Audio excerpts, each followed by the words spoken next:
According to Adrian Wojnarowski, the Chicago Bulls are getting ready to make a sign and trade, sending DeMar DeRozan over to the Sacramento Kings. We're going to be talking about how this benefits DeMar DeRozan, how this benefits the Chicago Bulls, and what exactly they need to do in order to make this happen. This is Rico Greenhowe, and this is another episode of Bulls Digest. And before we jump into it, want to let you know that 77.4% of you guys that watch the videos are not subscribed to the channel. Make sure that you hit that subscribe button so you can stay up to date with the latest news and happenings around your Chicago Bulls, guys. And without further ado, let's go ahead and jump into the hot topic of the day, guys, which is this intense DeMar DeRozan sign and trade has heated up, and it is because Woj has essentially just dropped down the gauntlet on this thing, and he was pretty telling here. And to be fair about this thing, I have got to give pub to Mark Spears, who was the guy who first reported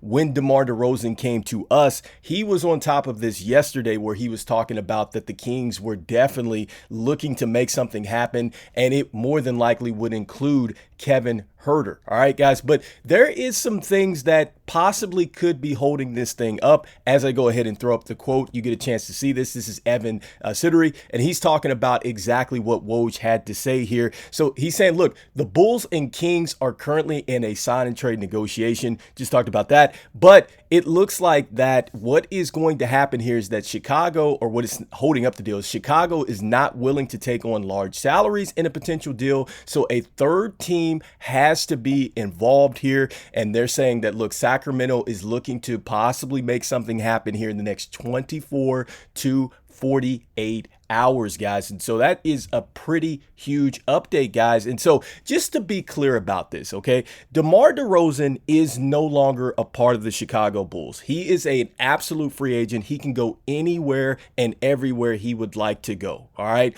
Next up, guys, a sign and trade would mean that if DeMar DeRozan were to get into a sign and trade, it means that he's going to be looking at a 3-year deal.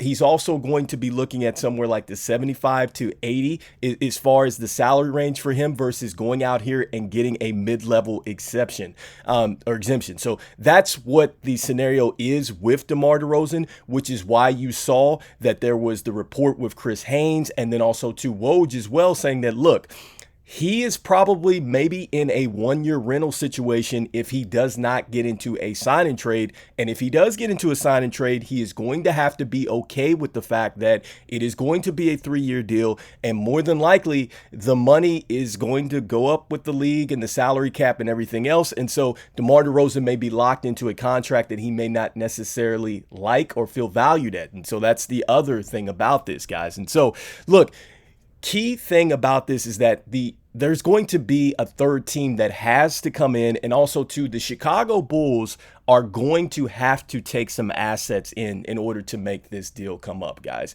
And so that right here brings us to the mystery part, and I think the most exciting thing, and it's like you're thinking to yourself, you're scratching, who would actually go out there and jump in and be a third team? Well, I have actually been digging through, and I have got to give my man major respect on this one. This goes out to Will Godlet of CHGO Podcast. He put out a fake trade / hypothetical trade that I think is absolutely one that could work here.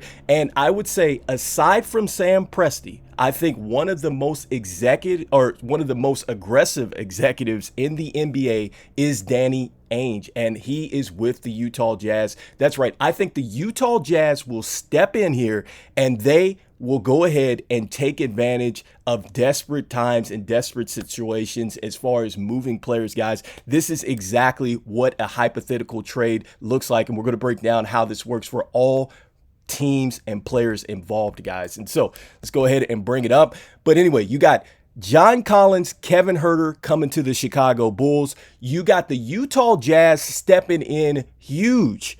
We get off of Zach Lavine. They send over Harrison Barnes to the Kings. We send out Javon Carter. You get multiple picks from the Kings to make this happen. But not only do the Kings get DeMar DeRozan, they also get Laurel marketing, guys. And so, look, the Kings go all in on this trade. Look, and it is noted there that the sign and trade DeMar is looking at 3 years worth about 75 mil. The incoming trade value of 25, and then you're looking at the outgoing there is about 28.6 as well, guys. So you're looking at the salary cap breakdown here, but this is a deal where it absolutely, I think, works, and I think all teams involved win here, and it is a win-win situation because not only do we help DeMar DeRozan get paid, DeMar DeRozan helps us out by getting us some good players back that can go along with our young pieces. And also, too,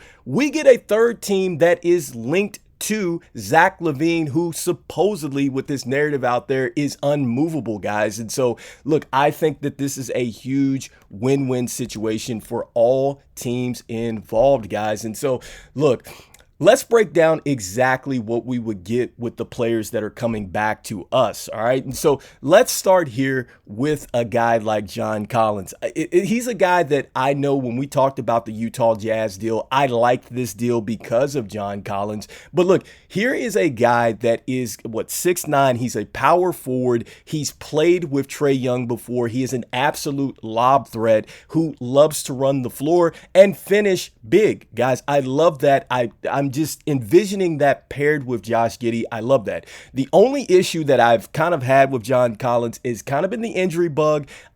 Let's not step around that. He has been injured in his career, but the last 2 seasons, he's been there. All right. Like, he's been available on the court. 15 points a game that you're looking at here. You're also looking at the rebound numbers of 8 rebounds a game, guys. And he will shoot the 3 ball. He's shooting 35% from the field, shot 37% last year. And guys, that is a welcome sight to Chicago Bulls fans, with one of their front court players being able to shoot better than 29% here. And so I like Zach Collins to come over because, look, if we're moving off of Vooch next, which is probably going to be likely, right? If we're moving on from Lavine, we've gone ahead, we've moved on from DeRozan here. It's not too far down the line that Vooch is going to be moved. And naturally, you might need John Collins and Jalen Smith to be the starting 4 and 5 for you here, okay? And I think that this also helps the Chicago Bulls now because, look, they can bring Buzelis along slowly. They don't just need to throw him into the fire. We get a chance to figure out, is he going to be a 3? Is he a 4? Can he play a little bit of 5? We can play a little bit with this lineup and try to figure out exactly what's going to work best for him. This also gives us a little bit of insurance as well that if Patrick Williams, if he doesn't take off the way that we want him to take off, then this gives us a chance to go ahead and maybe put Buzelis out there at the 3 with John Collins, with Jalen as well, guys. And this is going to be a young lineup that is able to run. It's able to knock down shots. It's able to create. It's able to do a lot of good things here. So I like this, guys. And then on top of that, guys, we also get Kevin Huerter there.